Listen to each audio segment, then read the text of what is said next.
અમરેલીમાં લાઠી road railway ફાટક નજીકથી જીઆઈડીસીમાં જવા માટે વર્ષોથી લોકો અને વાહન ચાલકો જે રસ્તાનો ઉપયોગ કરતા હતા તે ખરેખર ખાનગી માલિકીનો પ્લોટ હોય પ્લોટ માલિકે પોતાનો પ્લોટ ફરતે ફેન્સિંગ કરી દીધું છે, જેને કારણે હવે ફાટક નજીકથી વાહન ચાલકો જીઆઈડીસીમાં જઈ શકતા નથી અને વાહન ચાલકોને ફરીને જવું પડે છે। આ મુદ્દે થોડા સમય અગાઉ પણ લોકોએ ચક્કાજામ આંદોલન કર્યું હતું, જેને આજે ફરી દોહરાવ્યું હતું। લોકોના ટોળે ફાટક પર અમરેલી લાઠી વચ્ચેનો માર્ગ વ્યવહાર થંભાવી દીધો હતો। એટલું જ નહીં, એક ખાનગી પ્લોટના ફેન્સિંગમાં તોડફોડ પણ કરાઈ હતી। સ્થાનિક પોલીસના જવાનો અને અધિકારીઓ અહીં દોડી આવ્યા હતા અને સમજાવટથી મામલો થાળે પાડવા પ્રયાસ કર્યો હતો। જો કે 2 કલાકથી વધુ સમય વીતવા છતાં મામલો થાળે પડ્યો ન હતો।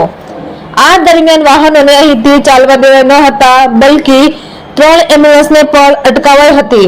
અહીં પ્રાંત અધિકારી પણ ઘટના સ્થળે દોડી આવ્યા હતા।